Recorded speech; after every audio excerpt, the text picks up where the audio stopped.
My body is a temple, ancient, crumbling, and probably cursed. Today we're going to talk about your health on Prep Talk. So stay with us.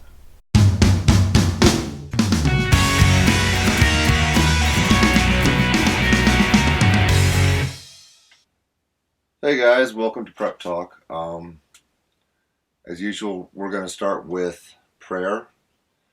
We've got two big ones. They're ones that we kind of follow and take care of. So, as you're able, bow your heads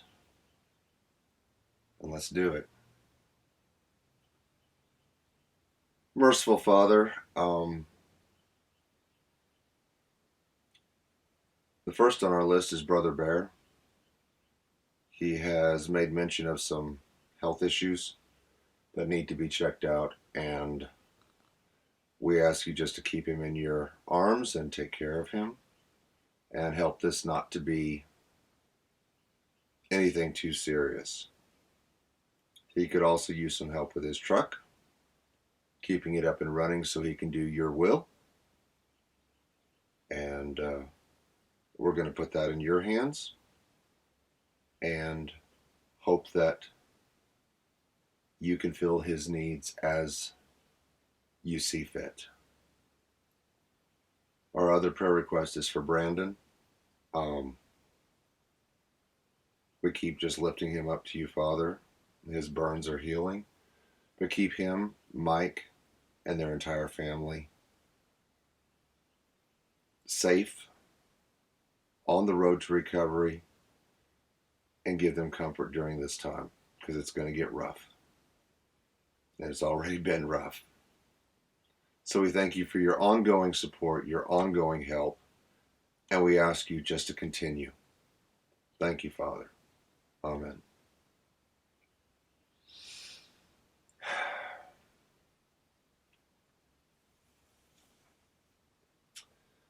First, we're going to have some announcements. Our book review live stream is tentatively scheduled for Saturday night. However, we plan on being in the field. We're going to take this old thing out again, and we've got some meetings with friends on Sabbath. So it may be delayed. If it is delayed, I'll probably do a quick live stream to do an announcement. The last time we tried to upload a video by way of a mobile hotspot, it didn't work. Now we may try to go live from here, but if that does not work, we will see you Sunday night. So that's the big thing.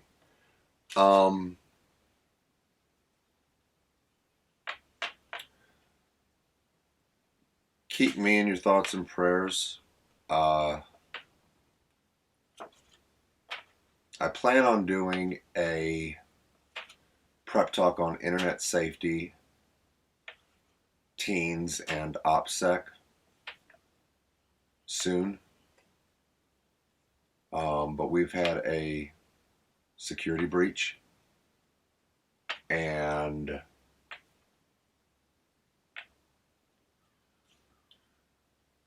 I'm waiting to be cleared on what I can say by the proper law enforcement officials before we, go out and say everything. So that's coming. Keep us in your thoughts and prayers.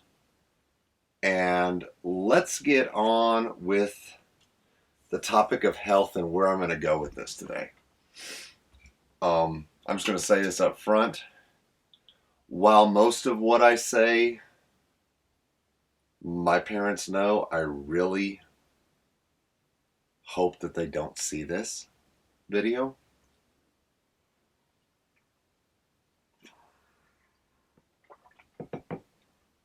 I had my first cigarette when I was 10 years old. I was in fourth grade, found a pack on my way to school, stuck them in my bag. I began smoking off and on when I was 16.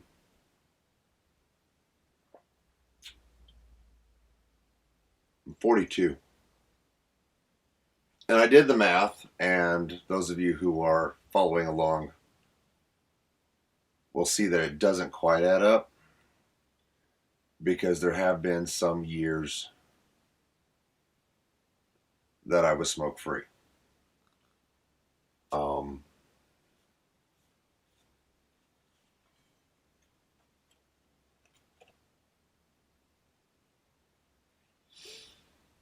but I've been smoking off and on for about 22 years.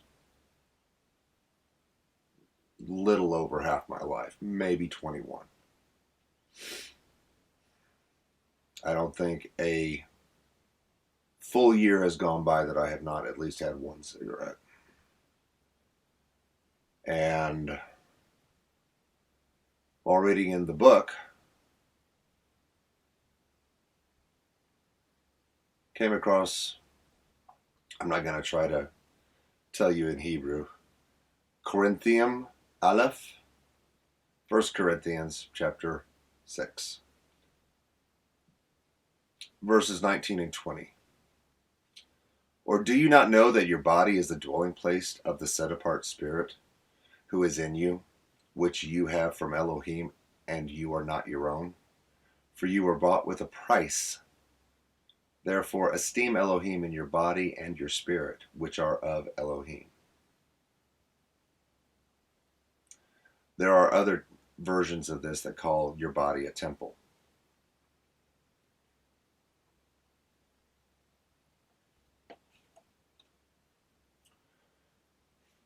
From a sheer prepping perspective,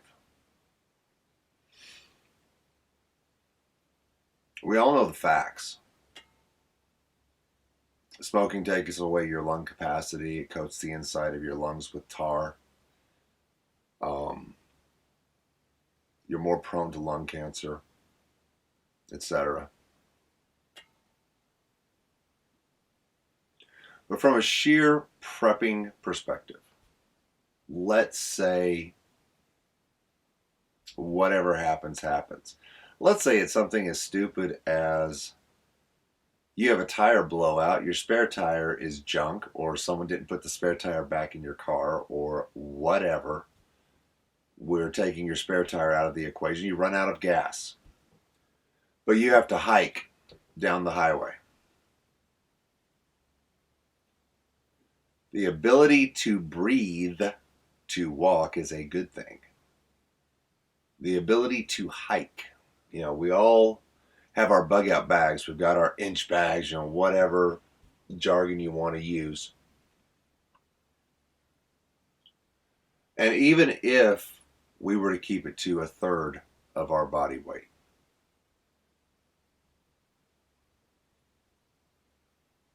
you put that bag on, and let's say you've been practicing with it. You're in decent shape. But now suddenly you've got to go 10, 15 miles to the nearest gas station. You're going to be huffing and puffing. And not in the way you wanted to be doing just a minute ago with your Marlboro. Let's take it one step further. For whatever reason, you're on an LPOP. Listening post, observation post. You're on guard duty. You can't light up. Even if you hotbox that thing, keep the cherry hidden, you can be smelled. Even better than that, the smell gets into your clothes. And if you're playing guard duty, someone coming up on you who's not a smoker will smell you. And will smell you out before they even hear, see you.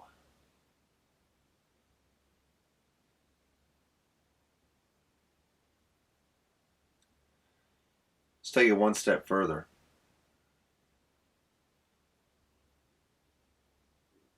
let's say you're having a bad day. Lungs are acting up.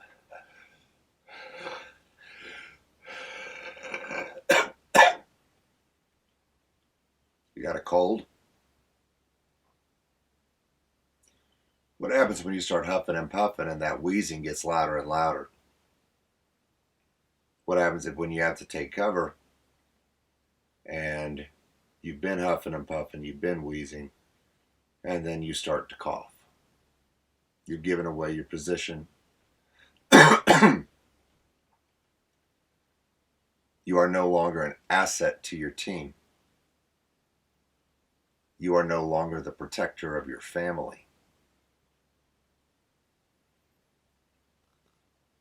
Now, when I was 16, I caught pneumonia. So my lungs have been compromised off and on for years, and then I lit up a cigarette. And I'm prone to respiratory issues because of that. You know, every winter I get some form of cough, some form of cold that doesn't go away and lingers longer than most, some form of bacterial infection that I just can't shake. And part of it is because even when I didn't smoke for quite some time, because I made a promise to a teacher,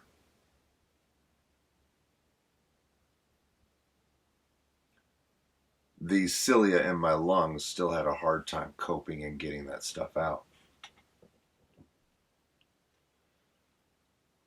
And then when I had to stop studying with that teacher because of a family issue, for a long time I was bitter and self-destructive. I said, what's the point? I gave up on something that I enjoyed and someone I promised I wouldn't give up with. I broke my word, and that really hurt.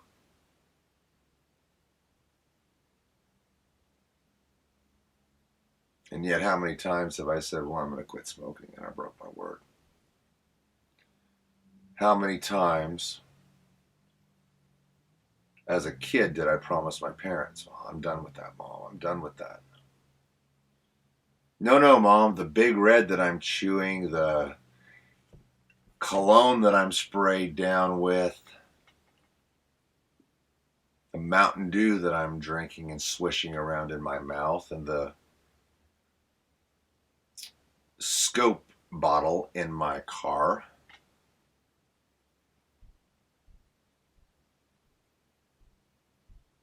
is not because I'm smoking.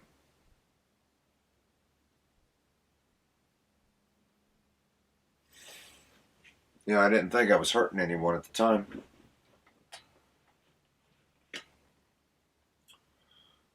I didn't think that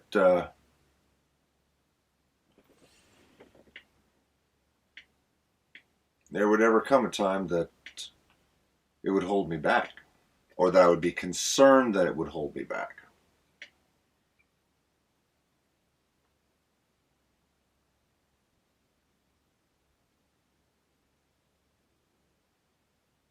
I don't know, guys.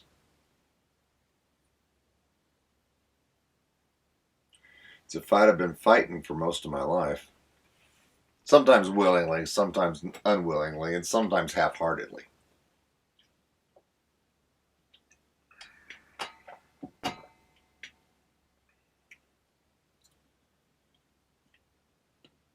So for you guys out there,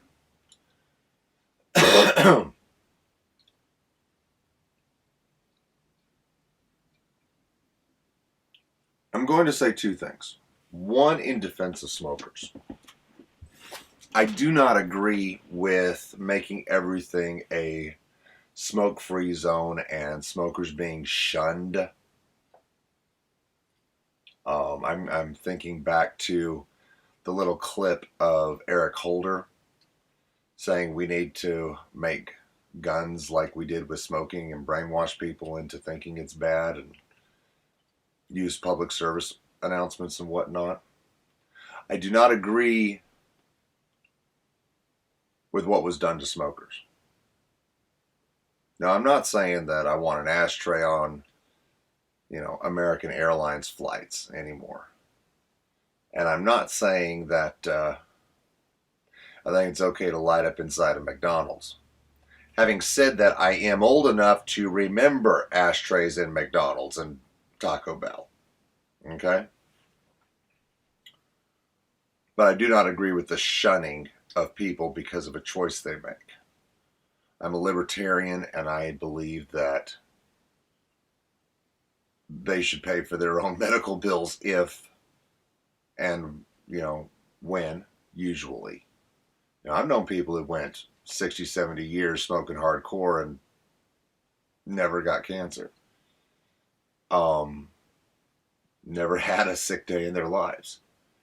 So, it's not inevitable, but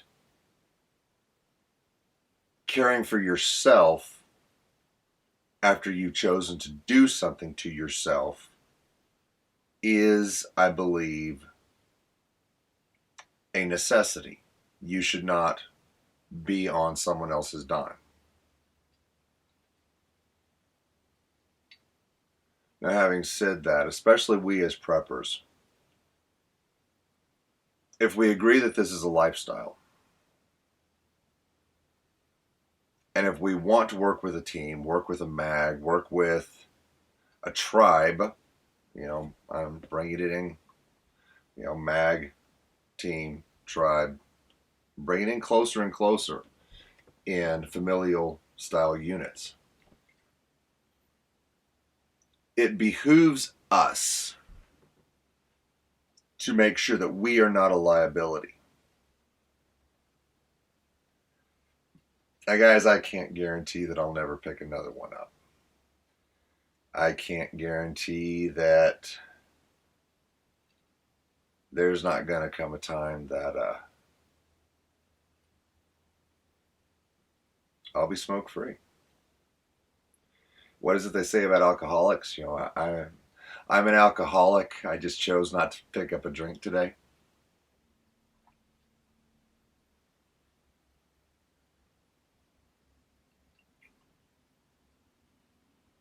But for all of us out there who have that vice that we know, well, I should quit, but I can't, or I'm struggling with.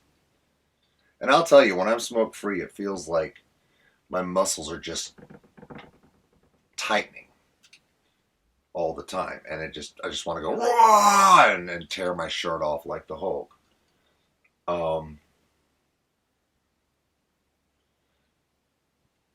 Maybe it's time that we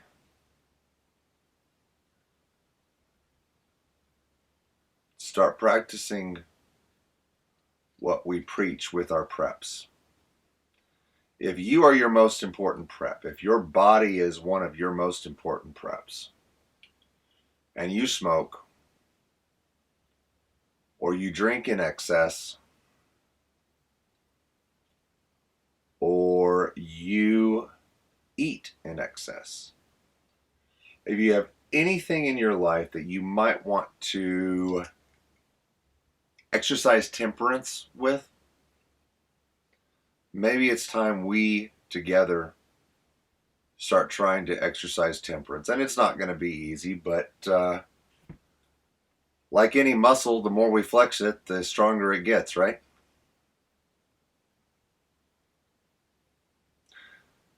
So that's the prep talk for today. Your health is important, not just to you, not just to your immediate family, but to your team, your tribe, and your mag. Your personal choices can end up affecting everyone.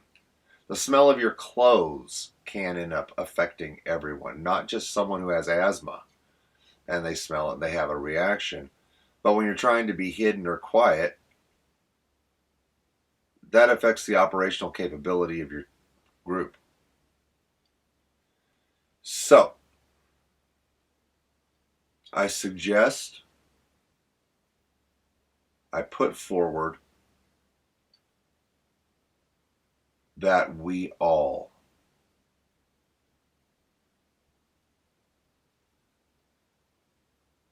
start trying. No, we're not trying. We're doing. Let's do. Let's put our team first. Let's put our family first. Let's put our mag first. Let's put our tribe first. And start putting away those things that, for us, hamper them. And put our bodies first and start really working on this. Start making this prep a primary concern. All right, you guys. Thanks for watching Prep Talk, and I'll see you soon. You can do it.